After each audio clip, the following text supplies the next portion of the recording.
భోజన పంక్తిలో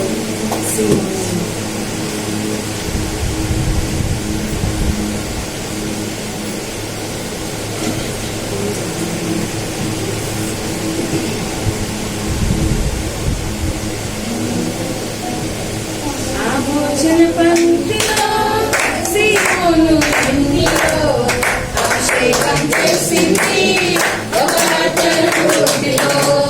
ఆ భోజన పంక్తిలో సీమోను ఇంటిలో అభిషేకం చేసింది ఒక రొట్టెలో. కన్నీళ్లతో పాదాలు కడిగింది, తలగుళ్ళతో కన్నీళ్లతో పాదాలు కడిగింది, తలగుళ్ళతో పాదాలు తుడిచింది. సువాసన సువాసన సువాసన ఆరాధన ఆత్మీయ ఆరాధన సువాసన సువాసన సువాసన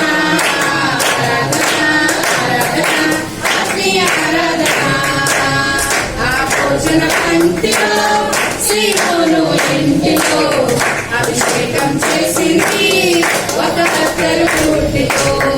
ఆ భోజన పంక్తిలో సీమోను ఇంటిలో అభిషేకం చేసింది ఒక రొట్టెల రొట్టెలో. చుట్టూ కన్నా మధురమైన ఈ వాక్యం ఆ వాక్యమే నన్ను బ్రతికించెను. మధురమైన ఈ వాక్యం ఆ వాక్యమే నన్ను బ్రతికించెను. హల్లెలూయా హల్లెలూయా హల్లెలూయా ఆరాధన ఆరాధన ఆత్మీయ ఆరాధన హల్లెలూయా హల్లెలూయా హల్లెలూయా ఆరాధన ఆరాధన ఆత్మీయ ఆరాధన. ఆ భోజన పంక్తిలో సీమోను ఇంటిలో అభిషేకం చేసింది ఒక రొట్టెల రొట్టెలో. ఆ భోజన పంక్తిలో సీమోను ఇంటిలో అభిషేకం చేసింది ఒక రొట్టెల రొట్టెలో. సింహాలను మూసింది నీ వాక్యం, దానియేలుకు నాపై విడుదలించి నీ వాక్యం. సింహాలను మూసింది నీ వాక్యం, దానియేలుకు నాపై విడుదలించి నీ వాక్యం. హల్లెలూయా హల్లెలూయా హల్లెలూయా హల్లెలూయా ఆరాధన ఆరాధన ఆత్మీయ ఆరాధన హల్లెలూయా హల్లెలూయా హల్లెలూయా హల్లెలూయా ఆరాధన ఆరాధన ఆత్మీయ ఆరాధన. ఆ భోజన పంక్తిలో సీమోను ఇంటిలో అభిషేకం చేసింది ఒక రొట్టెల రొట్టెలో. ఆ భోజన పంక్తిలో సీమోను ఇంటిలో అభిషేకం చేసింది ఒక రొట్టెల రొట్టెలో. కన్నీళ్లతో పాదాలు కడిగింది, తలగుళ్ళతో పాదాలు తుడిచింది. కన్నీళ్లతో పాదాలు కడిగింది, తలగుళ్ళతో పాదాలు తుడిచింది. సువాసన సువాసన ఇదంత సువాసన ఆరాధన ఆరాధన ఆత్మీయ ఆరాధన సువాసన సువాసన ఇదంత సువాసన ఆరాధన ఆరాధన ఆత్మీయ ఆరాధన సువాసన సువాసన ఇదంత సువాసన ఆరాధన ఆరాధన ఆత్మీయ ఆరాధన సువాసన సువాసన ఇదంత సువాసన ఆరాధన ఆరాధన ఆత్మీయ ఆరాధన. 215వ పాట మహాగణుడు మహారాజు గుర్తించేయడం. మహాగణుడవు మహారాజు మృత్యుంజయుడవు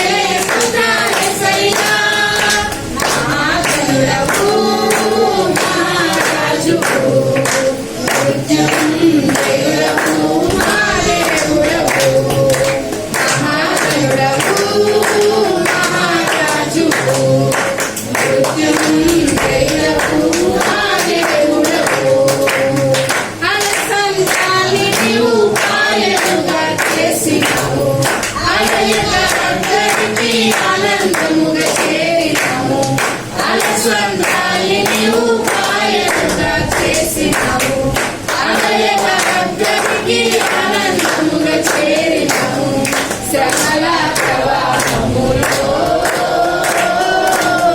తొడుగుని దరికి నన్ను చేర్చినావులే శ్రమల ప్రవాహములో తొడుగుని దరికి నన్ను చేర్చినావులే నిత్యమయ్యే స్తుతులయ్య నిత్యపాలెదము యేసయ్యా నీవు తప్పలే దేవుడే వెలయ స్తుతులయ్యా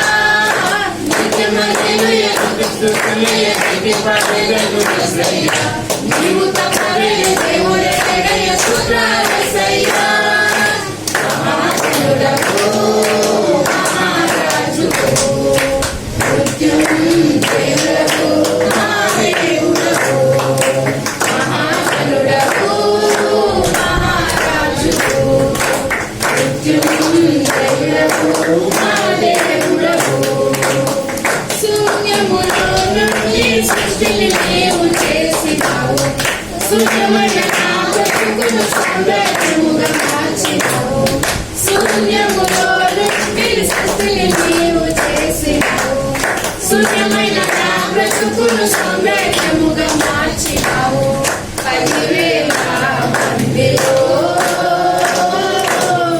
అతి సుందరుడవకు దేవుడ నీవేలే 10,000 మందిలో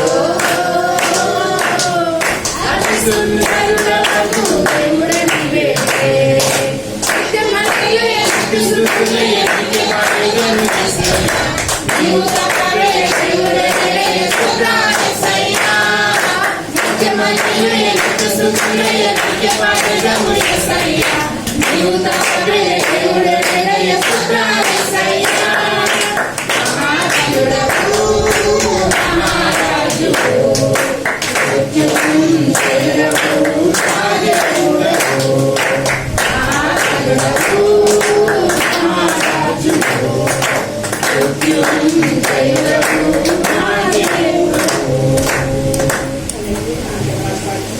యెహోవా కొరకు ఎదురుచూడు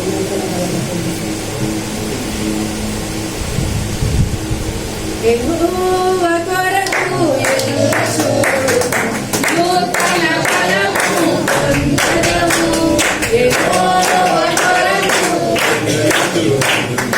నూతన బలము పొందెదము అనుగుణమైన వాత్సల్యతను నూతన పగ చూపును ప్రభువు అనుగుణమైన వాత్సల్యతను నూతన పగ చూపును ప్రభువు నీవు అలయక పరుగెత్తెదవు సొమ్మసిల్లక నడచిపోదు వంశీరాజు వలె రెక్కలు చాపి పైకి ఎగురుదు నీవు అలయక పరుగెత్తెదవు సొమ్మసిల్లక నడచిపోదు వంశీరాజు వలె రెక్కలు చాపి పైకి ఎగురుదు పేరు పెట్టి నిన్ను పిలిచి ప్రేమించి మోచించెను పేరు పెట్టి నిన్ను పిలిచి ప్రేమించి మోచించెను భయపడకుము దిగులు పడకుము రక్షణ బాగువే ఆదుకొనును భయపడకుము దిగులు పడకుము రక్షణ బాగువే ఆదుకొనును నీవు అలయక పరుగెత్తెదవు సొమ్మసిల్లక నడచిపోదు వంశీరాజు వలె రెక్కలు చాపి పైకి ఎగురుదు నీవు అలయక పరుగెత్తెదవు సొమ్మసిల్లక నడచిపోదు వంశీరాజు వలె రెక్కలు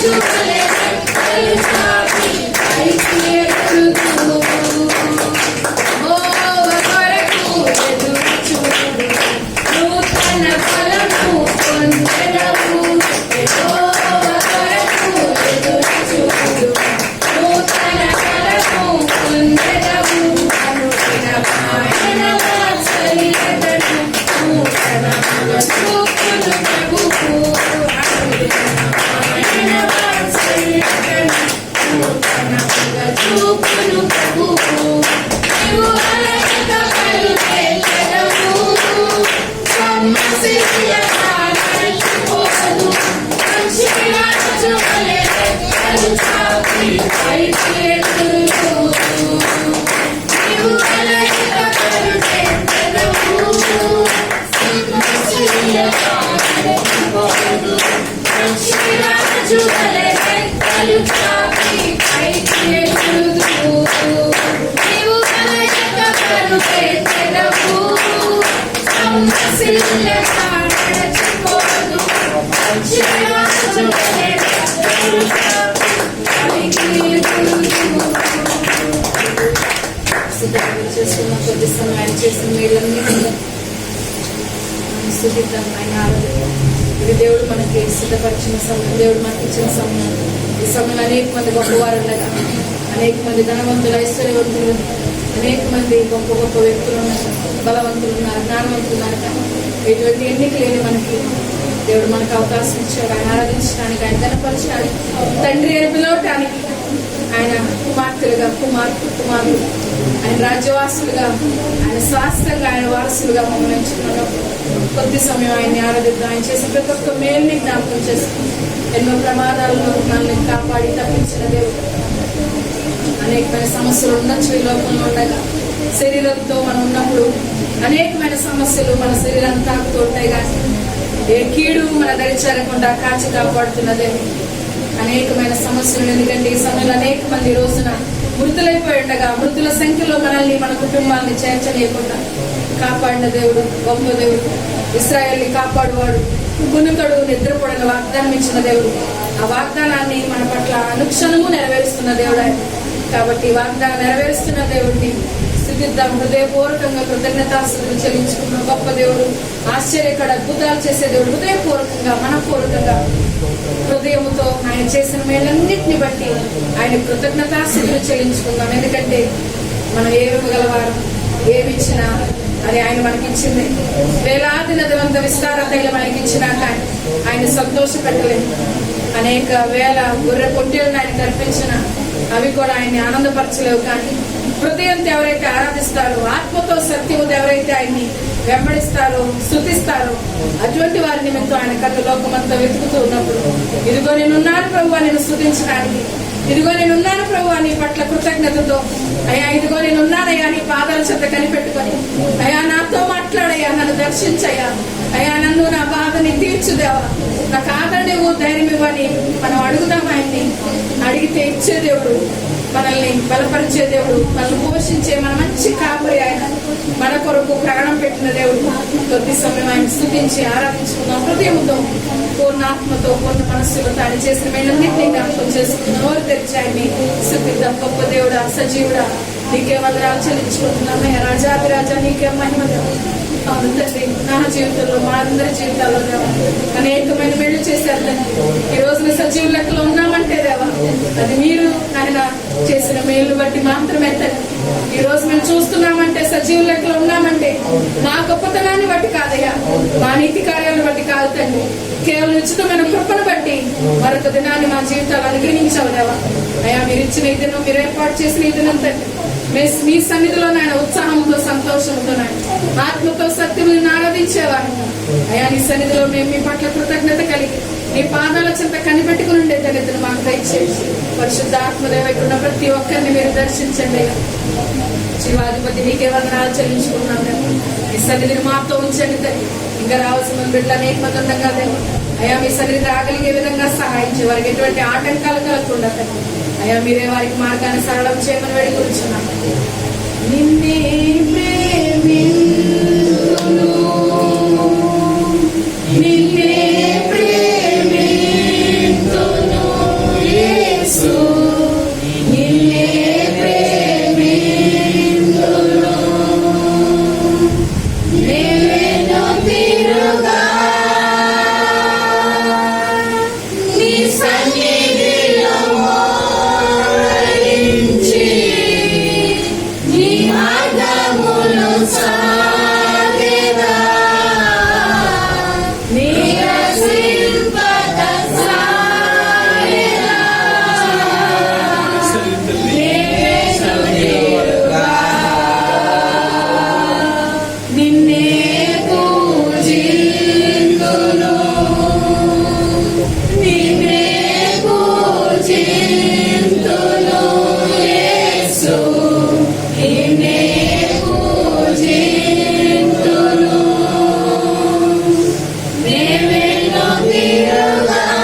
ఆత్మను మా నుంచి దూరం చేయండి దేవా. వెనకున్న వాటిని మరచి తండ్రి, ముందున్న మీ కొరకే దేవా, మీ సన్నిధి కొరకు తండ్రి వేగిరి పడి పొరిగెత్తే ఆ ఓర్పుని సహనాన్ని మాకు దయచేయండి దేవా. పరిశుద్ధ ఆత్మదేవ, ఈ రోజు నీతో ఒక నిత్య నిబంధన మేము చేసుకోగలిగే విధంగా ప్రతి ఒక్కరిని మీరు బలపరచండి దేవా. అవునయ్యా, నిన్నే ప్రేమిస్తామయ్యా, నిన్నే సేవిస్తాం దేవా. అయ్యా, నీ మాట మాత్రమే లోబడతాం తండ్రి. అయ్యా, అటువంటి నిబంధన మేము మీతో చేసుకుని దేవా. అయ్యా, వెనుతిరగని మనసు నాయన, ఆయన వెనక్కి తిరిగి ఆలోచించని మనస్సును తండ్రి మాకు దయచేయండి దేవా. పరిశుద్ధాత్మదేవులు గొప్ప దేవుడు తండ్రి, ఆశ్చర్యకరుడు అయ్యా, అద్భుతాలు చేసే దేవుడు తండ్రి, చూచుచున్న దేవుడు అయ్యా, మాట్లాడే దేవుడు తండ్రి, సజీవుడు అయ్యా. నువ్వు రాయి రప్పవు కాదు తండ్రి, అనుక్షణం మాతో మాట్లాడుతూ మాకు తోడుగా ఉండి నీడవలే మమ్మల్ని వెన్నట్టి ఉండి బలపరిచే దేవుడు, ధైర్యం ఇచ్చే దేవుడు, ఆదరించే దేవుడు, మా సమస్యకు తగినట్టు పరిష్కారం ఇచ్చే దేవుడు అయ్యా. ఒక తండ్రి కన్నా తల్లి కన్నా మిక్కిలిగా మమ్మల్ని ప్రేమించే దేవుడు. ఏమిచ్చినా ఎంత ఇచ్చినా తక్కువే దేవా. అయ్యా, మిమ్మల్ని ప్రేమించే మనసు మాకు దయచేసి, అయ్యా మీ మాటకు లోబడే మనసు మాకు దయచేసి. ఎందు నిమిత్తం మమ్మల్ని ఎంచుకున్నారో దేవా. అయ్యా, మీ రక్తాన్ని దారగా పోసి ఎందుకు మమ్మల్ని కొనుక్కున్నావో తండ్రి. తల్లి గర్భములో పిండంగా రూపించబడక ముందే నేను ఎరిగి నేను చెప్పిన దేవా. అయ్యా, మాకై మేము రాలేదు తండ్రి, మీరు మమ్మల్ని వెతుక్కుంటూ వచ్చారు. మేము మిమ్మల్ని ప్రేమించకపోయినా, మేము మిమ్మల్ని వెతకకపోయినా, మీరే మమ్మల్ని వెతుకుతూ వచ్చారు దేవా. మీ ప్రేమను ఎన్నటికీ మేము మరవకూడదయ్యా. అయ్యా, మీ ప్రేమను ఎన్నటికీ తెన్నటికీ మేము విడిచిపెట్టకూడదు తండ్రి. నీ ప్రేమకు మేము దూరం అవ్వకూడదు. పరిశుద్ధాత్మ నీతో నీలో నిలిచి ఉండగలిగే మనసు మాకు దయచేయండి. నీ కొరకు జీవించాలనే కోరిక మాకు దయచేయండి. అవునయ్యా, నిన్ను మాత్రమే ప్రేమించే మనసులు, హృదయాలు మాకందరికీ దయచేయండి. ప్రలోభాలని, లోక ఆకర్షణలు, ఈ మనుషుల మాటల్ని దేవా వేటిని మా మనసులో ఉంచుకోకుండా నిన్ను మాత్రమే ప్రేమించే మనసు మాకు దయచేయండి. నిన్నే ప్రేమింతును చెబుదాం ఈ రోజు నాయన. ప్రేమిస్తానయ్యా, నేను వెనుతిరగనయ్యా. నిన్నే ప్రేమింతును, నేను తిరుగా నీ సన్నిధిలో మోకరించి నీ మార్గములు సాగెదా. నీరసింపక సాగెదా, నేను తిరుగా. ఒకసారి నిన్నే ప్రేమించును, నిన్నే ప్రేమింతును, నిన్నే ప్రేమింతును యేసు, నిన్నే ప్రేమింతును. నేనెన్నో తిరుగా నీ సన్నిధిలో మోకరించి నీ మార్గములో సాగెదా. నిరసింపక సాగెదా, నేనెన్నో తిరుగా, నేనెన్నో తిరుగా.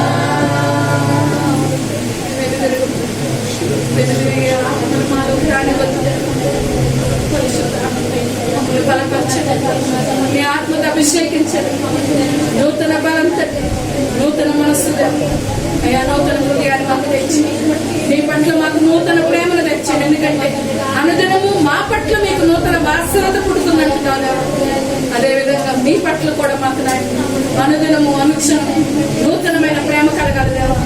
అయ్యా, ప్రేమతో నిన్ను వెంబడిస్తున్నాను, ప్రేమతో నిన్ను ఆరాధించేవారంగా. మొదటి ఆజ్ఞ తండ్రి, పూర్ణ ఆత్మతో, పూర్ణ మనస్సుతో, పూర్ణ హృదయాలతో ప్రేమించమంటున్నారు దేవా. అయ్యా, నిన్ను ప్రేమించే మనసు మాకు దయచేయండి. పరిశుద్ధుడా, నీకే వందనాలు. మొదటి ఆజ్ఞను మేము పాటించకుండా దేవా. అయ్యా, ఈ లోకంలో తండ్రి మేము క్రైస్తవులుగా నీ చేత మేము గుర్తించబడలేదు దేవా. బడా నమ్మకమైన మంచి దాసుడా అని నీ చేత మేము చెప్పించుకోలేము దేవా. నిన్ను మాత్రమే ప్రేమించే మనసు మాకందరికీ దయచేయండి దేవా. ఈ లోకం కన్నా, మా శరీరాల కన్నా, మా ప్రాణం కన్నా, మా జీవితాల కన్నా, మా కుటుంబాల కన్నా నిన్ను ఎక్కువగా ప్రేమించే మనసు మా మొదటి ప్రేమ నాయన మీకు ఇవ్వగలిగే విధంగా మా హృదయాలు తెరవచ్చేయండి. ఇప్పుడు ప్రతి ఒక్కరిని మీరు దర్శించండి. ఒకే గృహాన్ని మీరు దీవించండి అయా. మా అక్క తండ్రి మీకు స్థలం ఇచ్చారు. బిడ్డల కుటుంబాన్ని మీరు దీవించండి, ఆశీర్వదించండి. ముఖ్యంగా తల్లిగారు మీరు ఉంటండి నాయన. సంపూర్ణ ఆరోగ్యాన్ని, సంపూర్ణ స్వస్థత ఇచ్చేయండి.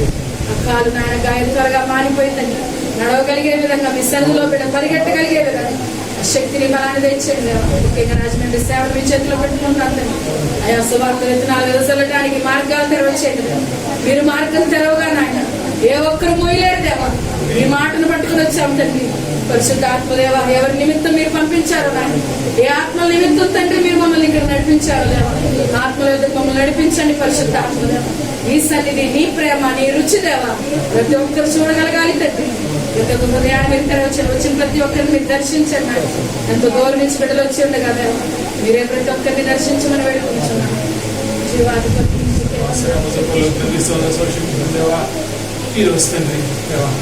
వర్షం వల్ల దేవా పొద్దున ఆగిపోవలసింది.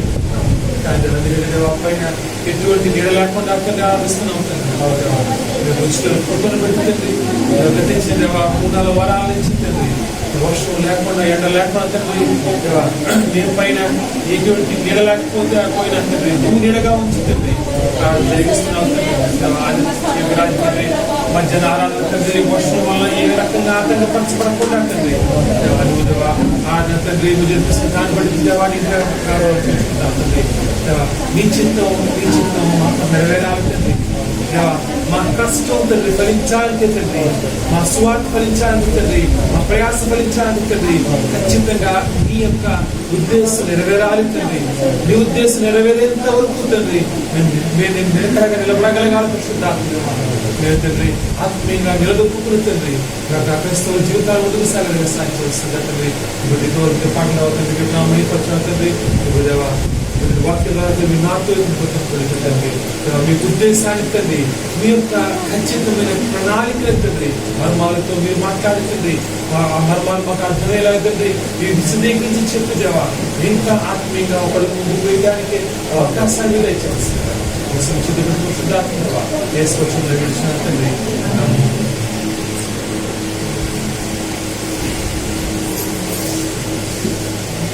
మనం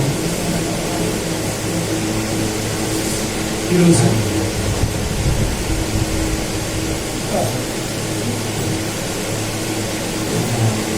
క్రైస్తవ జీవితంలో ఖచ్చితంగా దీవించబడే అవకాశం ఉంది. అందరూ తెలిసింది. ఏ ఒక్కరికి ఏ అనుమానం లేదు. ఆయన దీవిస్తాడు అని నమ్మి, ఆయన స్వస్థిస్తాడని నమ్మి, ఆయన ఆరోగ్యమిస్తాడని నమ్మి, ఆయన సమృద్ధిస్తాడని నమ్మి, ఆయన సర్వం చేయగలని నమ్మొచ్చాం. బాగుంది. కానీ ఎంతవరకు ఆయన నుంచి మనం దేవుళ్ళు పొందుకోగలుగుతున్నాం అది ప్రతి ఒక్కళ్ళకి తమ జీవితాల్లో తెలుసు. మనం పూర్తిగా 100% ఆయన చేతిలో సమస్తం ఉన్నాయంట. ఆయన చేతిలో లేదు. ఎందుకంటే సృష్టికర్త చేతిలో లేదు. సమస్తం ఈ భూమిలో ఉన్న సమస్తం భూమి మాత్రమే కాదు కానీ ఈ అనంత విశ్వంలో సమస్తం ఆయన చేతిలో ఉంది. ఆయన చేయలేదు. మరి మన జీవితాల్లో ఇంకా అసాధ్యాలు మిగిలి ఉన్నాయి కదా. ఇది చేయలేకపోతున్నాను, అది నాకు జరగట్లేదు, అది ఉంటే బాగుండు, అది జరిగితే బాగుండు. ఇంకా మన జీవితాల్లో పూర్తిగా మన కంట్రోల్లో మన జీవితం రావాలి. ఎందుకు? ఏ విధంగా ఆయన యొక్క దీనిని ఆయన ఈ బైబిల్ గ్రంథంలో అసలు 30 వాగ్దానాలు మన జీవితంలో సంతరించుకోవాలంటే ఏం చేయాలి అనేది ఈరోజు చాలా జాగ్రత్త ఆలోచించుకుందాం. ఎందుకంటే కనుక కొంచెం టైం ఉంది ఎక్కువ. ఎందుకు? ఎంత వర్షం పడుతుంది, ఇప్పుడు ఎవరు తెలుసుకోలేరు కాబట్టి జాగ్రత్త కొంచెం విందాం. ఎందుకంటే దేవుని యొక్క ప్రణాళికలు మనకు అర్థం కావాలంటే కనుక ఆయన ఉద్దేశాన్ని మనం అర్థం చేసుకోవాల్సిందే. పట్టుదల అత్యంత ముఖ్యమైనది. మన నిజ జీవితంలో చూసుకున్నా కానీ పట్టుదల లేకుండా నువ్వు ఒక మంచి ఉద్యోగాన్ని కానీ, ఒక మంచి వ్యాపారానికి కానీ, ఒక మంచి జీవితానికి కానీ పట్టుదల లేకుండా ఏదైనా పొందగలమా? అవకాశం లేదు. ఖచ్చితంగా అసలు పట్టుదల అంటే ఏంటి? పట్టుదల అంటే నువ్వు ఎంత కష్టపడితే దాని ప్రతిఫలం వస్తూ పోతే కనుక నీకు పట్టుదల అర్థం. పట్టుదల అంటే అర్థం ఏంటంటే నువ్వు ప్రయాసపడుతున్నప్పుడు, ప్రయత్నిస్తున్నప్పుడు నువ్వు కోరుకున్నంత ప్రతిఫలం రాకపోతే కూడా నువ్వు మాటికి ప్రయత్నించడానికి పట్టుదల అంటే కనుక నువ్వు పట్టు విడవకుండా, నువ్వు పట్టుకున్నది నువ్వు జరిగేంత వరకు, పట్టుకున్నది అనుకున్నది సాధించేంత వరకు ఎన్ని ఎదురుదెబ్బలు తగిలినా కానీ ముందుకు సాగటమే. ఈజీగా నీ జీవితం సాగుతున్నప్పుడు, అది నువ్వు కోరుకున్నది నీకు వస్తూ పోతున్నప్పుడు నువ్వు గమనించడం చాలా ఈజీ. దాంట్లో పట్టుదల అవసరం లేదు అసలు. కానీ ఎక్కడ సమస్య వస్తుందంటే కనుక ఈ పట్టుదల నీకు ఎప్పుడు అవసరం అవుతుందంటే కనుక ఎప్పుడైతే నువ్వు ఎంతో కష్టపడుతున్నావు, ఎంతో ప్రయాసపడుతున్నావు, కానీ నువ్వు అనుకున్నది జరగట్లా, ఎంతో ప్రయాసపడుతున్నావు, నువ్వు పడిన కష్టాన్ని ప్రతిఫలం రావడం నీకు అర్థమవుతుంది. నువ్వు ఎంత ప్రయాసపడుతున్న దానికి సరైనటువంటి ప్రతిఫలం రావట్లేదు. ఈ స్థితి వచ్చినప్పుడు చాలా మొదటి స్థితి చూస్తే కనుక పడిన కష్టం ప్రజలు వచ్చేస్తుంది, ఈజీగా సాగుతుంది జీవితం. అక్కడ గొప్పతనం లేదండి, అందరి జీవితం సాగుతుంది. కానీ ఎక్కడైతే కనుక నువ్వు పడిన కష్టానికి ప్రతిఫలం రావట్లేదు, అనేక మంది అక్కడ నిరుత్సాహపడి నిరాశతో తమ జీవితాన్ని ఆపేస్తుంటారు. అది నిజ జీవితం నుంచి మాట్లాడుతుంది, ఆత్మీయ జీవితాలు మాట్లాడుతున్నాం మనం. ముందు మన నిజ జీవితంలో ఎప్పుడైతే మనకి అనుకున్న పడాల్సిన కష్టం పడుతున్నాం, ఓపులతో కష్టపడుతున్నాం, కానీ ప్రతిఫలం రావట్లేదు. చదువుతో అయితే చదువు చూస్తున్న పిల్లలు ఎంతో కష్టపడతాం, మంచి మార్క్స్ రావట్లా. లేకపోతే కనుక ఉద్యోగులు ఎంతో కష్టపడుతున్నారు, మంచి ప్రమోషన్స్ రావట్లా. వ్యాపారం ఎంతో కష్టపడుతున్నాం, కానీ సరే లాభాలు రావట్లా. ఆ రోజు ఏం చేస్తాం? ఒక రోజు 2 రోజులు ఊపడతాం, ఇవాళ కాదు మనసు చెప్పుకుంటాం, పర్లేదు చెప్పుకుంటాం. కొన్ని రోజులకి విసుగు వచ్చేస్తుంది. ఇంకేం నా జీవితం, ఎంత కష్టపడి ఇంతేనా, ఇది తప్ప నాకు ఇంకా బతుకు లేదా, ఎంత చేసానా, నాకేందుకు సమస్య, నేనేందుకు ఓడిపోతున్నాను, నాకు సమస్య ఏంటి, ఎందువల్ల నేను ఇబ్బంది పడుతున్నాను అని ఒక రోజు నువ్వు ప్రయత్నించడం మానేస్తావు. ఎందుకు? ఏం చేసి ఇంతే కదా, ప్రతి మాట కాదు, ఏం చేసి ఇంతే, ఎంత కష్టపడి ఇంతే, చివరికి నా బతుకు శూన్యం అని ఒక నిర్ణయానికి వచ్చేస్తాం. అయితే చూడండి, చాలా మంది జీవితాల్లో ఎప్పుడైతే ఆ నిర్ణయం ఏదైతే నేను కష్టపడినా వేస్ట్ కాబట్టి కష్టపడి మానేస్తాను అని అనుకునే సమయం వస్తుంది. ప్రతి ఒక్క జీవితంలో ఏదో ఒక ఇష్యూ, ఏదో ఒక సమస్య, ఏదో ఒక పరిస్థితిలో ఆ రోజు వస్తుంది. ఎంత కష్టపడిన జీవితం ఇంతే కాబట్టి ప్రయత్నించడం మానేస్తాను అని ఖచ్చితంగా ఒక రోజు మనం ఏదో ఒక సమయం అనుకుంటాం. అయితే అదే నీ యొక్క విజయానికి ఫస్ట్ స్టెప్ అనుకుంటావా? చూడండి, ఎప్పుడైతే నీకు మనసు కనిపిస్తుందో ఇక్కడ నేను ఫెయిల్ అయిపోయాను, అది నువ్వు విజయం పొందుకోవడానికి ఫస్ట్ స్టెప్ అది అనుకోవచ్చు. ఎందుకంటే ఓటమికి చివరి స్టెప్, విజయానికి ఫస్ట్ స్టెప్. ఎప్పుడైతే ఇంక ఓటమి అయిపోయింది, నీకు అర్థమైపోయింది, ఏం చేసినా నాకు నేను వేస్ట్, ఏం చేశాను, నేను ఈ సాలిగూడులోంచి బయటికి రాలేను, ఈ అప్పులోంచి బయటికి రాలేను, ఈ మనసాసం బయట రాలేను, ఈ ఆనందం బయట రాలేను, అయిపోయిన జీవితం అని ఎప్పుడైతే అనుకున్నావో ఆ రోజు నువ్వు దాన్ని దాటగలిగితే, చాలా కష్టం సమయం అంటున్నమాట, అంత ఈజీ కాదు. చాలా మంది ఈ రోజు ఆత్మహత్యలకు కారణం ఏంటి? చాలా మంది జీవితాల్లో భారతదేశ లెక్కల ప్రకారం 25% అంటే ఆ డిప్రెషన్ అనేది అత్యంత భీకరమైన మానసిక సమస్య. డిప్రెషన్ అది చిన్న పిల్లల దగ్గర నుంచి మొదలవుతుంది, ముసలి దాకా డిప్రెషన్ అంటే ఏంటి? ఏమీ లేదు, ఆ మనసు మొత్తం శూన్యమైపోయి ఏం చేయాలి అర్థం కాక ఇంకా భవిష్యత్తు లేదేమో అనే కాదు, కానీ నిజంగా దాన్ని నువ్వు దాటగలిగితే ఇక్కడ వస్తుంది పట్టుదల. నువ్వు ఓడిపోయే కొందికి నువ్వు రబ్బర్ కొంచెం చూసారా, ఎంత గట్టి పోతే అంత గట్టిగా వస్తుంది. ఆ రాగలవా? ఎన్ని ఓటములైనా కానీ నువ్వు అధిగమించి ఉంచగలవా? అది నీ క్యారెక్టర్ ఆధారపడుతుంది. అంటే క్యారెక్టర్ అంటే కనుక నీవు లోపల నుంచి ఎంత బలంగా ఉన్నావు. బలంగా ఉన్నటువంటి ఈరోజు చాలా జాగ్రత్త చేసుకోండి. బలం ఉన్నటువంటి ఎంత గొప్పడు కాదండి, నీ బలమైన ఆశ. నువ్వు విజయం పొందుకోవాలని ఆశ ఎంత బలంగా ఉంటుందో అంత బలంగా నువ్వు ఓటమిని నువ్వు దాటి ముందుకెళ్తావు. విజయం పొందుకున్న చాలా మందికి ఎలా ఉంటుందంటే కనుక, ఇదిగో చదువుకుంటున్నాను, ఈ ఉద్యోగం వస్తే బాగుంటుంది, లేకపోతే గ్రూప్ 1 చదువుతున్నాడు, గ్రూప్ 1 చాలా బాగుంటుంది, లేకపోతే గ్రూప్ 2 పర్లేదు, లేకపోతే గ్రూప్ 3, లేకపోతే గ్రూప్ 4 ఇంకా ఏమి లేకపోతే ఫీల్ అయిపోతాడు. అంటే వాడికి ఎప్పుడైనా ఉద్యోగం వస్తుందా? అసలు అది కూడా రాదు ఉద్యోగం. కారణం ఏంటి? Next option. దాని కారణం ఏంటి? అది అర్థం నువ్వు ఏదో పొందుకుంటే చాలు కాదండి, నాకు గ్రూప్ 1 మాత్రమే కావాలి, ఖచ్చితంగా 100% అది రాకపోతే నేను చనిపోతాను, నేను వేస్ట్ అనుకుంటే కనుక ఎందుకు రాదు? ఖచ్చితంగా వస్తుంది. అంటే అక్కడ మన లోపల ఉన్నటువంటి ఖచ్చితంగా పొందుకోవాలనే కోరిక చూసారా, అది ఓటమిని నువ్వు దాటేస్తుంది.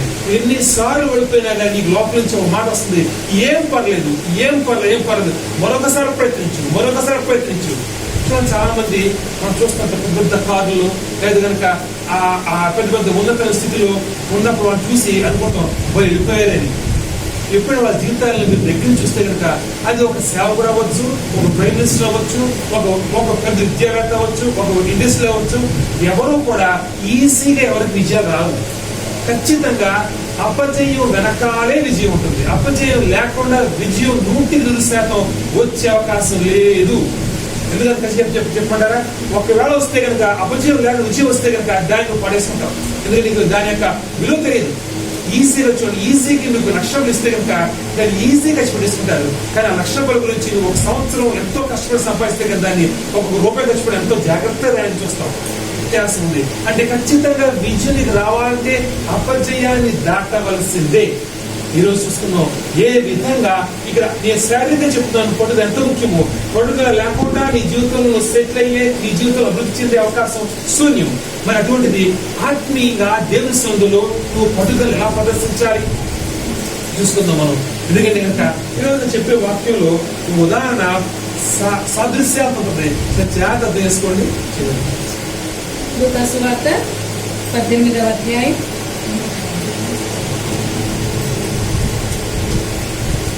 1 నుండి 6 వచనం. లూకా సువార్త 18:1-6.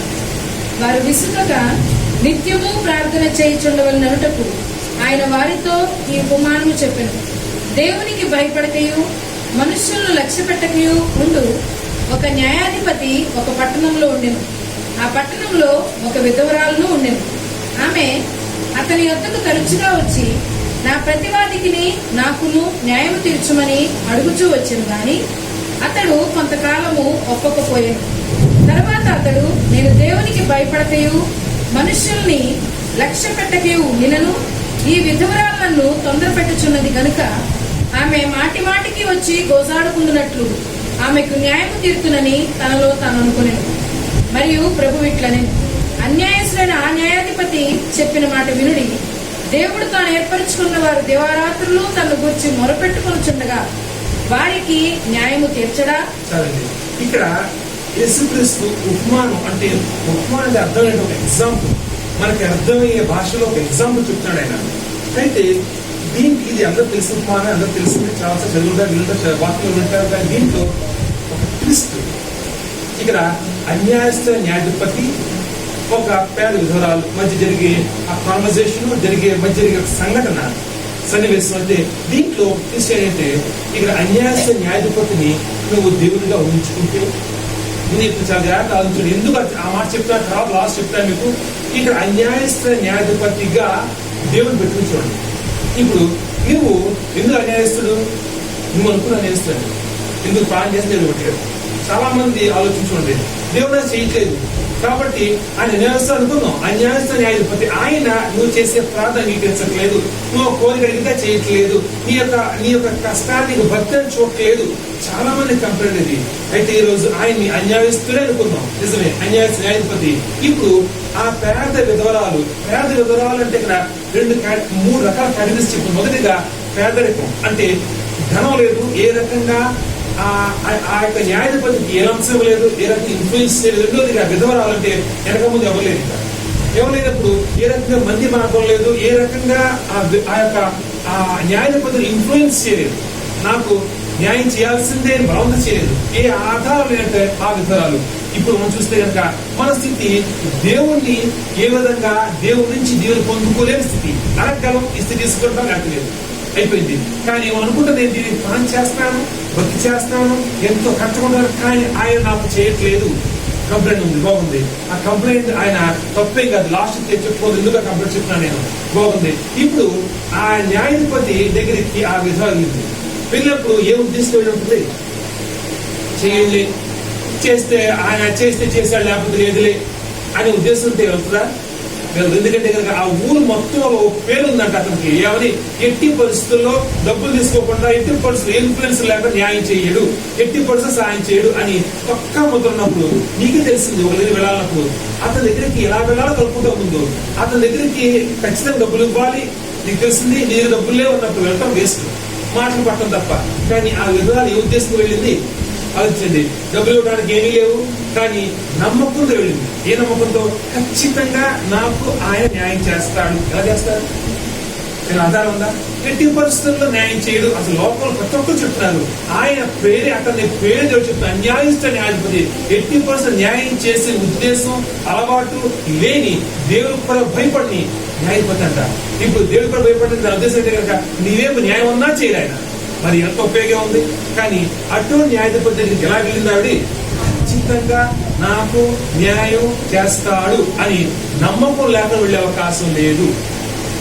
అంటే ఇక్కడ ఫస్ట్ గా అసలు చేయడనే న్యాయాధిపతి దగ్గరికి నమ్మి వెళ్తాను. నమ్మి వెళ్ళినాక అడుగుంటుంది, ఎంత పదవి ఉంటుంది. పదవి పడినప్పుడు తిరస్కరించుంటాడు. ఎందుకంటే కనుక వెనకాల వెనకముందే ఎవరు లేదు, పెద్ద ఇన్ఫ్లుయెన్స్ ఉంటే కనుక వద్దని చెప్పినప్పుడు జాగ్రత్త మేలు చెప్తారు. ఇక్కడ ఆ పేద విధరాలు కాబట్టి ఇంకా ఏ రకంగా అసలు మంచిగా మన అవకాశం లేదు. తిట్టుంటాడు, గెట్టేసి ఉంటాడు, రకరకాల తప్పు మాటలు మాట్లాడతాడు. కానీ ఎవరన్నా బాధపడి ఉంటే ఆలోచించండి, బాధపడి మళ్ళీ వెళ్ళగలరా? బాధపడింది, ఆ న్యాయాధిపతి తిట్టాడు లేక తోసిస్తాడు, బాధపడి మళ్ళీ వెళ్ళగలరా? లేదండి. అంటే బాగా దిగుముందుకొని ఆ ఓటమిని దిగుముందుకొని మళ్ళా తిరిగి నెక్స్ట్ ఎలా ఉంటుంది. అంటే అక్కడ ఆమె యాటిట్యూడ్, ఆమె యొక్క ఆలోచన విధానం, పనిచేసే విధానం ఎలా ఉందంటే కనుక అక్కడ న్యాయాధిపతి దగ్గర వెళ్ళినప్పుడు ఖచ్చితంగా చేస్తాను నమ్మి వెళ్ళడం. న్యాయపతి వెళ్ళిపోమంటే కనుక ఏం పర్లేదు, మళ్ళీ వస్తాను కదా, ఏం చేయగలం, రేపు మళ్ళీ వస్తాను కదా. ఏ రోజు ప్రతిరోజు పొద్దున్న ఖచ్చితంగా చేస్తాను నమ్మకంతో వెళ్తాం. చేయకపోతే కనుక ఏ బాధ లేదు, ఏ ఇబ్బంది లేదు. లాస్ట్ ఒకే మాట, ఏం పని, రేపు మళ్ళా ఉంది కదా, రేపు మళ్ళా వస్తాను కదా, నువ్వు నాకు న్యాయం చేసేంత వరకు నేను నిన్ను విడిచిపెట్టాను కదా.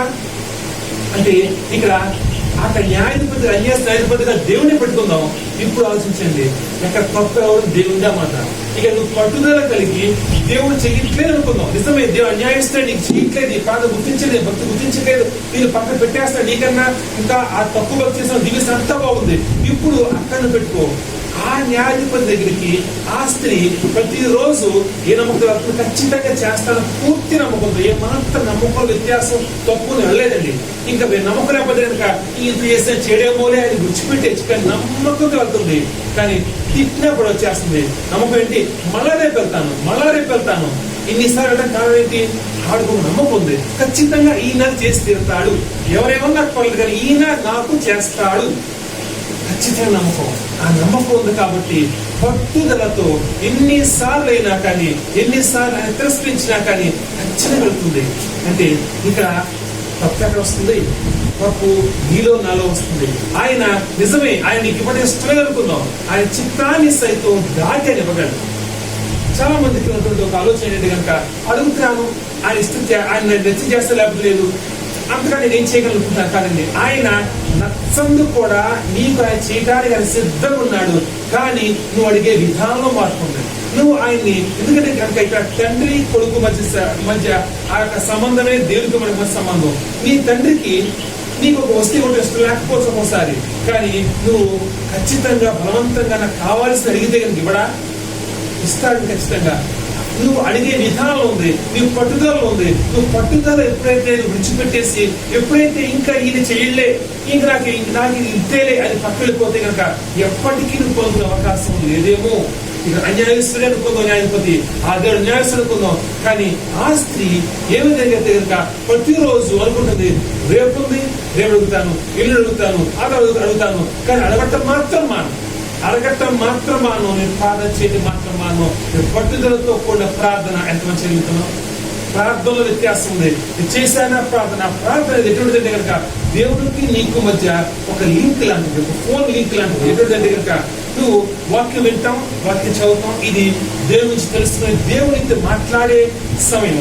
అయితే నువ్వు దేవుడితో మాట్లాడే విధానం, నువ్వు సదా పడుకును ఆలోచనలో కాదండి. నువ్వు దేవునితో మాట్లాడే విధానం మోకరించి కళ్ళు మూసుకుని, నువ్వు ఈ కళ్ళు మూసుకుంటే కనుక లోకాన్ని విడిచిపెట్టి మోకరించండి కనుక నేను తగ్గించుకుని నువ్వు కళ్ళు మూసుకుని లోకాన్ని విడిచిపెట్టి దేవుడితో నువ్వు అనుసంధానం మాట్లాడే సమయం. ఆ మాట్లాడే సమయాన్ని ఉదాహరించుకున్నాము. ఆ ప్రార్థన చేసే పట్టుదలతో ఖచ్చితంగా నేను కోరుకుంటున్న ఈ అంశం నువ్వు నాకు చేసి తీరాల్సిందే అంత నమ్మకం మనకు ఉన్నట్లయితే కనుక ఆయన ఖచ్చితంగా చేస్తే అంటారు. మీరు ఎంతమంది పాల్ యాంగిచో గారు విన్నారు? మీరు పాల్ యాంగిచో ఒక కొంతమందిగా తెలుసు. పాల్ యాంగిచో గారు దగ్గర 1950 ప్రాంతాలు అనుకుంటా, Korea, south Korea, north Korea రెండు కలిసి ఉన్న సమయంలో ఆయన సేవ మొదలుపెట్టారు.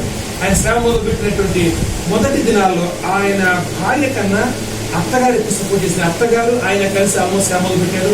ఆయన ఇనీషియల్ స్టేజ్ 5 మంది 10 మంది ఉండగానే ఆ నార్త్ కొరియా సౌత్ కొరియా మధ్య యుద్ధం జరిగింది. భయంకర సమస్యలు తట్టుకుని ఆయన సేవ తీసుకొచ్చారు. ఆయన ఒక మాట అంటారు, ఆయన దేవుణ్ణి ఒక మాట అడిగేటప్పుడు నీ యొక్క ప్రార్థనలో క్లారిటీ ఉండాలంట. క్లారిటీ అంటే నాకు సైకిల్ కావాలి, ప్లాన్ చేస్తే బాగుంది. ఆయన ఒకసారి ప్లాన్ చేశారంటే చాలా రోజులు ప్లాన్ చేశారు. నాకు చాలా నమ్మకం, చాలా బలంగా ఆయన దేవుని పని చేస్తారు. ఆయన చాలాసార్లు అడిగారు, నాకు ఒక కుర్చీ కావాలి, నాకు ఒక సైకిల్ కావాలి, సైకిల్ ప్లాన్ చేశారంట. కొంతకాలం పోయిన తర్వాత ఎంతకి రావట్లేదు అడిగాడు దేవుని, అదేంటే నాకు సైకిల్ అంటే ఏ సైకిల్ అడగలేక నాకు ఏది కావాలో తెలియదు చెప్పలేదు నాకు, మరి ఎలా ఇస్తాను నేను అంటే ఆ మాటల అర్థం నువ్వు క్లారిటీతో పాటు పట్టుదల ఏది అడిగావు బాగుంది. ఆయన దేవుడు మాటలో కేవలం సైకిల్ రెడీ చెప్పడం కాదండి, ఆ పట్టుదల అంటే ఇక్కడ ఏంటి, సైకిల్ ఎలాంటి సైకిల్ లేకపోతే ఏ మోడల్ సైకిల్, ఇంత క్లారిటీని అడుగుతున్నాడు. దాని ఉద్దేశం ఏంటి, అంత నమ్ముతున్నాను. పలానా సైకిల్ లేదా పలానా కుర్చీ లేదా పలానా టేబుల్ ఇది అంటే దాని ఆయన ఎందుకు తిరుగుతున్నాడు, దేవుడు తిరుగుతున్నాడు. నువ్వు దానికి క్వాలిటీ చెప్పు, వెరైటీ చెప్పు, మేక్ చెప్పు, ఎందుకు చెప్తాడు చెప్తా అంతగా ఊహించుకుంటావు. ఏదో కుర్చీ కావాలి, ఏదో చైర్ కావాలి, ఏదో ఇల్లు కావాలి కాదండి. ఇల్లు కావాలంటే కనుక ఆ ఇల్లును ఊహించుకుని ఆ ఇల్లును పొందుకున్నట్టు ఆ ఇల్లు నీతో ఉన్నట్టు నువ్వు ఊహించిన విధానం అది ఒకసారి నీ ఊహలో దాన్ని నువ్వు స్థిరపరిచిన తర్వాత దాని గురించి నువ్వు పోరాడాలి. ఏది పోరాటం లేకుండా ఏది నీ దగ్గర రాదు. నువ్వు పట్టుదలతో నువ్వు ప్రార్థన కూర్చున్నప్పుడు ఇప్పుడు ఆ తర్వాత సైకిల్ మొదలుపెట్టిన ప్రార్థన అది ఆ మేకు అన్ని చెప్పిన తర్వాత చేసే ప్రార్థన ఉంటుంది, నాకు అది కావాల్సిందే, పలానా సైకిల్ పలానా పద్ధతిలో పలానా రకంగా అది నాకు కావాల్సిందే చేసే ప్రార్థన మార్పు వస్తుంది. అంటే ముందు ప్రార్థనకి తర్వాత ప్రార్థన వ్యత్యాసం. నువ్వు ఆ సైకిల్ యొక్క వెరైటీ చెప్పేవాడు కాబట్టి అడగటం కాదండి, నువ్వు చేసే ప్రార్థనలో వ్యత్యాసం. సైకిల్ కావాలన్నాడు కానీ దాంట్లో పూర్తి నమ్మకం ఉంటే కానీ అడుగుతాడు. ఏమని, పిల్లలు ఉన్నారు, పిల్లలు కాదు ఎవరు కాదు ఏదో సైకిల్ కొనమంటారా, సైకిల్ ఎలాంటి సైకిల్ కావాలి, బట్టలు ఎంత ఉందో, ఏ బట్టలు కావాలి, ఏ కంపెనీ కావాలి, ఎంతలో అన్ని అడుగుతారు, ఏ షాప్ లో కావాలో కూడా చెప్తారు. అని మరి మనది చెప్పట్లేదు అంటే ఇప్పుడు ఇంకనే అమ్మో మాట వరుస చెప్తాం దేవుడికి, కానీ చేసేది ఎవరు, అమ్మో నానో అక్కో తమ్ముడు ఎవరో అప్పో ఏదో ఇంటి పట్టడం తప్ప దేవుడు మాత్రం ఏదో అడుగుతాం కాదు. ఆ విధంగా కోరుకోడు.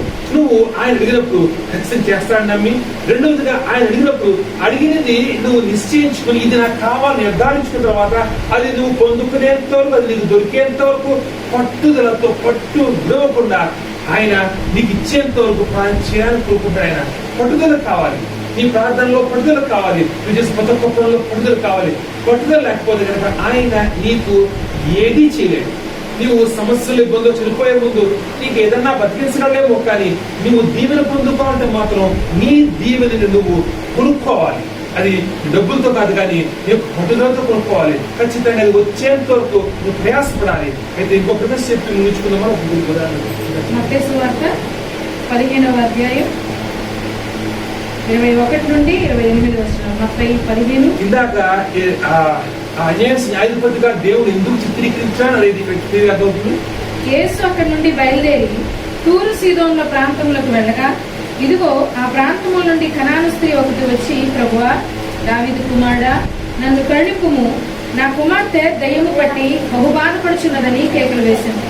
అందుకు ఆయన ఆమెతో ఒక్క మాట ఆయన్ను చెప్పలేదు. అప్పుడు ఆయన శిష్యులు వచ్చి, ఈమె మన వెంబడి వచ్చి కేకలు వేచున్నది గనుక ఈమెను పంపివేయమని ఆయనను వేడుకొనగా, ఆయన, ఇశ్రాయేలు ఇంటి వారై నశించిన గొర్రెల యొద్దకే గాని మరి ఎవరి యొద్దకును నేను పంపబడలేదని. ఆయనను ఆమె వచ్చి ఆయనకు మొక్కి, ప్రభువా, నాకు సహాయం చేయమని అడిగాను. అందుకు ఆయన, పిల్లల రొట్టె తీసుకుని కుక్క పిల్లలకు వేయట యుక్తము కాదని చెప్పగా, ఆమె, నిజమే ప్రభువా, కుక్క పిల్లలు కూడా తమ యజమానుల బల్ల మీద నుండి పడు ముక్కలు తినును కదా అని చెప్పాను. అందుకు యేసు, అమ్మా, నీ విశ్వాసం గొప్పది, నీవు కోరినట్టే నీకు అవునుగాక అని ఆమెతో చెప్పాను. ఆ గడియలోనే ఆమె కుమార్తె స్వస్థత పొందింది. ఇక్కడ యేసుక్రీస్తు ఎందుకు ఆ స్త్రీని ఎందుకు అవమానిస్తున్నాడు? ఎప్పుడు కూడా బైబిల్ ఎక్కడ చూసినా కానీ క్రీస్తు ఒకరిని అవమానించి చూడమా. ఆయన ప్రతి ఒక్కరిని, ఆయన్ని చంపే వారిని, ఆయన్ని అవమానించే వారిని కూడా ఆయన వాళ్ళ విధుల గురించి పనిచేశాడు. ఆయన ఎందుకంటే సిలువలో వేలాడ చేసే ముందు ఆ సిలువని ఆయన మోసుకుని వెళ్తున్నప్పుడు ఆయన్ని పొడవత పడుతున్న వాళ్ళ గురించి, ఆయన్ని తిడుతున్న వాళ్ళ గురించి ప్లాన్ చేస్తున్నాడు. వీళ్ళు చేస్తుంది ఏంటి వాళ్ళు తెలియదు కాబట్టి వాళ్ళు క్షమించారు ప్లాన్ చేస్తున్నటువంటి ఆయన ఇక్కడ ఒక స్త్రీ యేసుక్రీస్తు ఎవరో తెలియదు, యూదా జాతికి చెందినటువంటి ఒక స్త్రీ వచ్చి అడుగుతున్నాయ్యా నాకు సాయం చేయమన్నప్పుడు అంతగా ఆమెని ఒక్కరితో పోల్చడానికి కారణం ఏంటి? ఇక్కడ అన్యాయస్థ న్యాయాధిపతి అనే పాయింట్ అర్థమవుతుంది.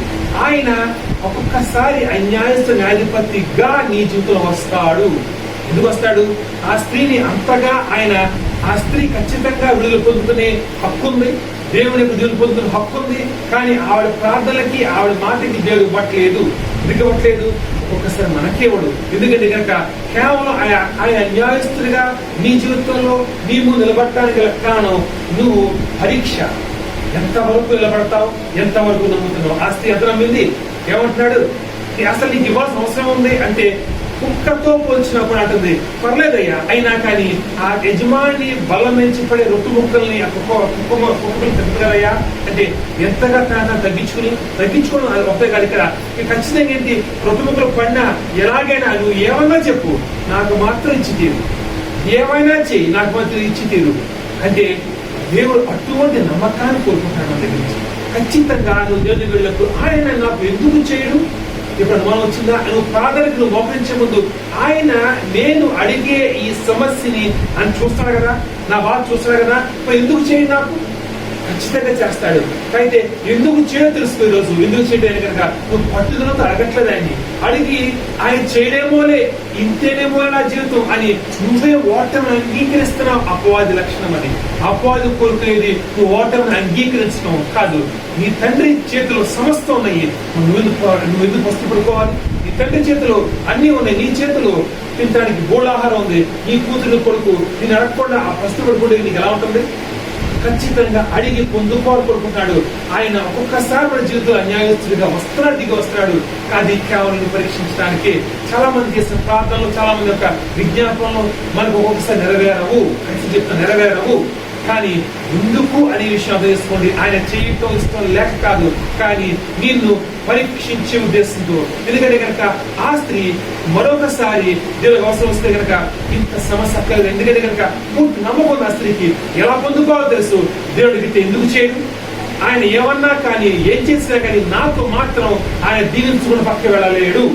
నమ్మకం, అటువంటి నమ్మకం నీలో నాలో పుట్టించటం గురించి ఒక్కొక్కసారి అడగంగానే కూడా ఆయన అడగంగానే ఇవ్వకపోవచ్చు. నువ్వు చేసిన ప్రతి ఒక్క ప్రార్థన సమాధానం చెప్పకపోవచ్చు, కానీ సమాధానం చెప్పేంత వరకు, ఆయన ఇచ్చేంత వరకు, ఆయన దిగి వచ్చి నిన్ను దీవించేంత వరకు నువ్వు ఆయన పాదాలు పట్టుకుని విడిచిపెట్టి ఉండగలవా? చాలా కష్టం. ఎందుకంటే ఒకసారి ఆయన ప్రార్థనకి సమాధానం చెప్పకపోతేనే, ఒకసారి చేసిన ప్రార్థనకి విడుదల రాకపోతేనే, ఒక గురించి పని చేస్తావు, అప్పుల సమస్య పని చేస్తావు, అప్పుల సమస్య తీరకుండా అది ఇంకా బిగుసుకుపోతే కనుక దేవుడిలో కోపం వస్తుంది.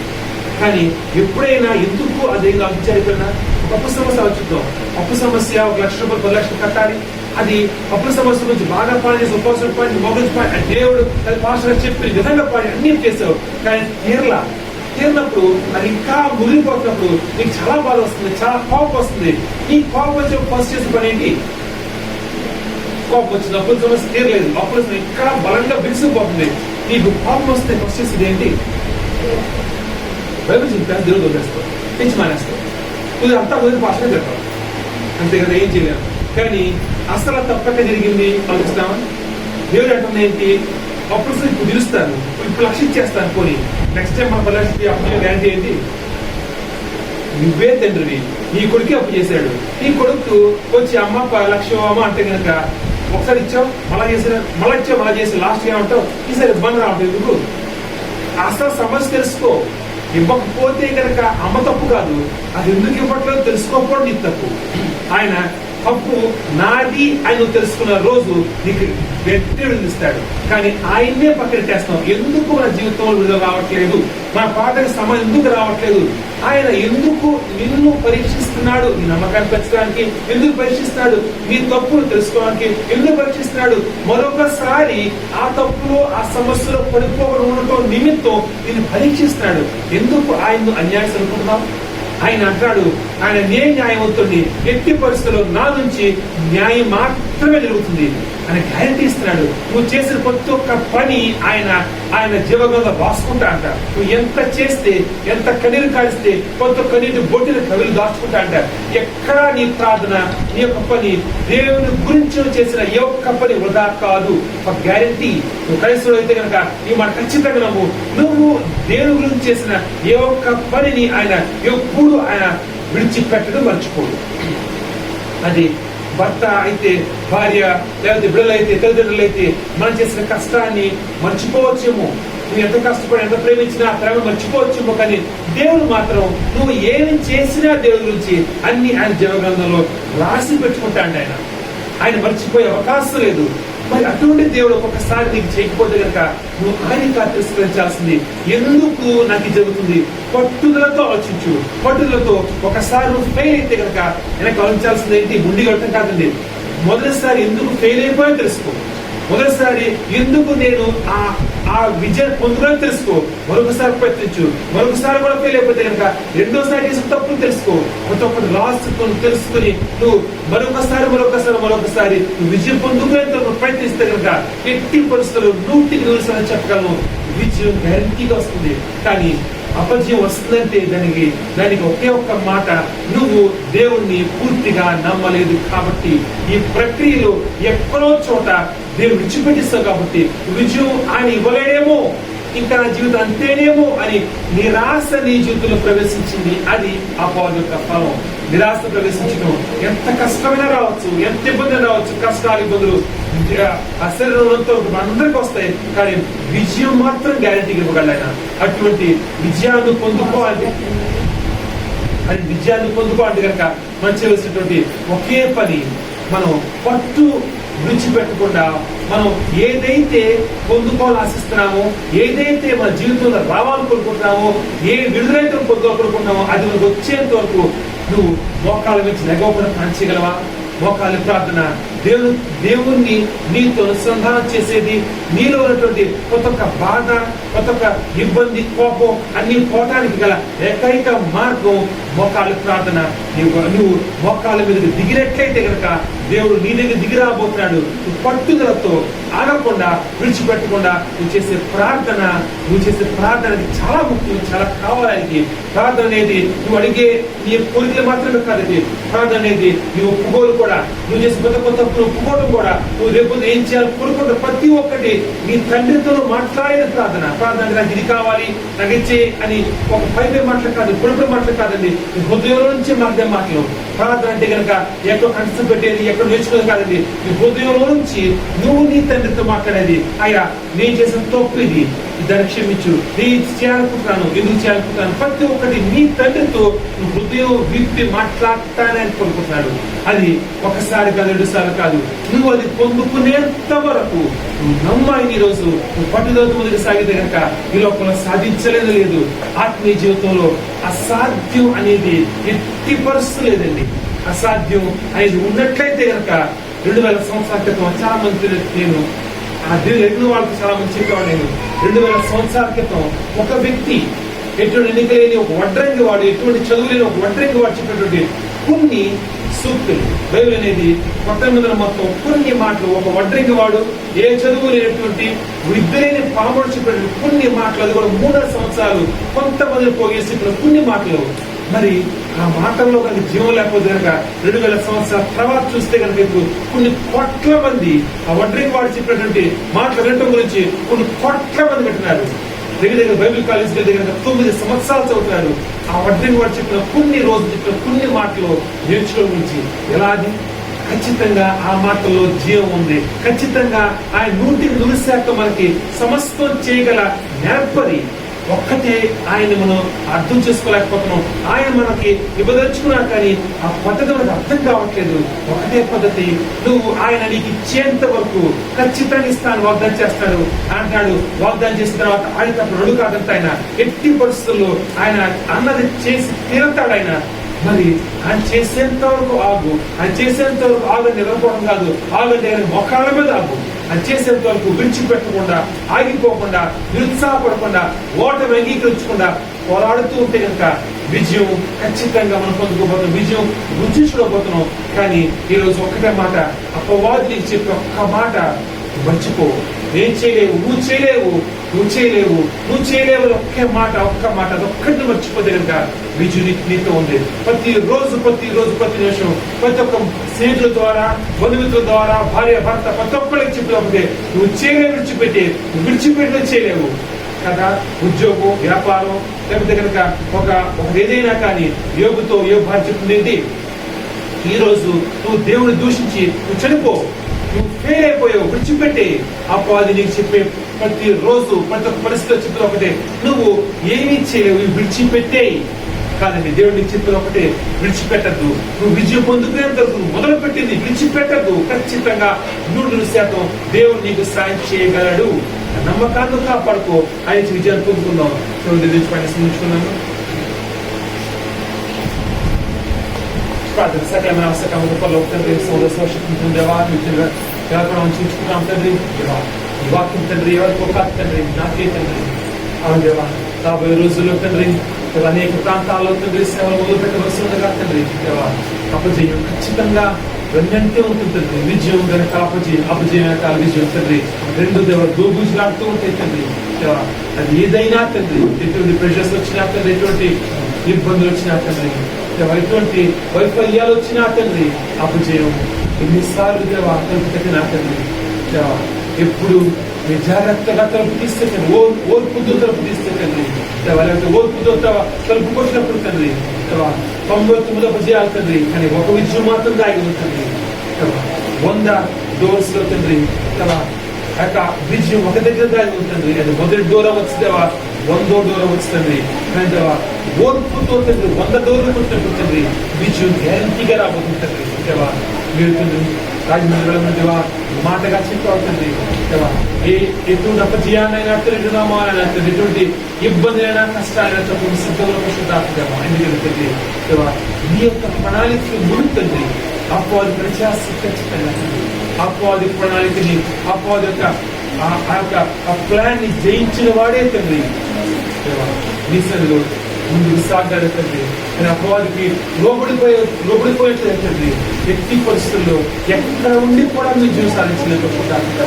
ఏంటంటే ఒక దగ్గర ఈజీగా కూర్చుంటుంది, సంఘం కట్టుకుని చర్చ్ కట్టుకుని తండ్రి ఈజీగా రిలాక్స్ అయ్యే ఉద్దేశం మాకు అన్నిటికీ లేదు తండ్రి. మీ గురించి జీవిత పర్యంతం పరిగెట్టాలి తండ్రి. దేవా నశించిపోయే ఆత్మ తండ్రి లోక దిగంతాల వరకు తండ్రి పరిగెట్టవలసి నశించిపోయే ఆత్మ అనేకం ఉన్నాయి తండ్రి. మిమ్మల్ని ఎరిగి కూడా తండ్రి మీకు దిగులు పొందుకోవడం చేత అనేకమైన తండ్రి మీకు దూరం అయిపోయేవాడు తండ్రి. 50 సంవత్సరాల తండ్రి అనేకంగా చూసాం తండ్రి. మీరు ఎరిగి ఉండి కూడా తండ్రి, వాళ్ళు తెలిసి ఉండి కూడా తండ్రి, బాప్తిజం పొంది ఉండి కూడా తండ్రి దేవా మీ యొక్క దిగులు పొందుకోవడం తెలియక తండ్రి దేవా ప్రార్థన చేసి విసిగిపోతుంది, నీకు దూరం అయిపోయింది, నీకు పూజలో పడిపోయింది వాళ్ళు అనేక మంది చూసాం తండ్రి దేవా. ఆవిడ నిరక్షుండాలనిపిస్తుంది దేవా, మా స్థాయి శక్తులా తండ్రి నువ్వు పోరాడాలి అపోవాలని తండ్రి. అపోవాలి దేవా విజృంభించి తండ్రి, అపోవాలి భయంకరంగా తండ్రి బలమైన దేవా ఆ యొక్క ప్లాన్స్ లోపల దిగొచ్చినట్టు తండ్రి దేవా. ఎందుకంటే తండ్రి మీ యొక్క రాకదని అపోవాలి తెలిసి కాపాడుతుంది గర్జిస్తుంది దేవా. మరి భయంకరంగా తండ్రి, మరి బలంగా తండ్రి విజృంభించి లోకాన్ని అక్కడ ప్రయత్నిస్తుంది. మా వంతుగా తండ్రి మేము మిమ్మల్ని చేపడుతుందా, అది కష్టమైన పని తండ్రి. కానీ దేవా నువ్వు చేస్తేనే కావుతుంది, నువ్వు చెప్పి ఏ పని తండ్రి నేను చెయ్యలేమో చెయ్యమని దేవా మనకి ఎప్పటికీ సమాధానం ఆడుకుంటుందా దేవా. మీ చేతుల్లో ఈ సంఘాన్ని తండ్రి, మీ చేతుల్లో ఈ ప్రణాళికలు తండ్రి, మీ చేతుల్లో యొక్క పనులు పెట్టుకున్న పశుద్దా దేవా. మీరు ఈ సంఘాన్ని మీరు తండ్రి ఈ పని మీరు ముందు చేసుకోవాల్సిన పశుద్దా తండ్రి. అవసరం దేవా, అవసరం దేవా వీళ్ళందరూ తిరిగి తండ్రి సాగర్ వెళ్ళవలసిన వాళ్ళు, రాజ్యం వెళ్ళవలసిన వాళ్ళు ఎక్కడ తండ్రి ప్రతి ఒక్కరు తండ్రి క్షేమంగా దేవా తిరిగి చెల్లించగా ఏ అనారోగ్యం ఏ ఇబ్బందులు లేదా దేవా కాపుడు లక్ష్మి తిరిగి వచ్చి ఆదివారం మధ్యాహ్నం కలిసి ఎవరెక్కువ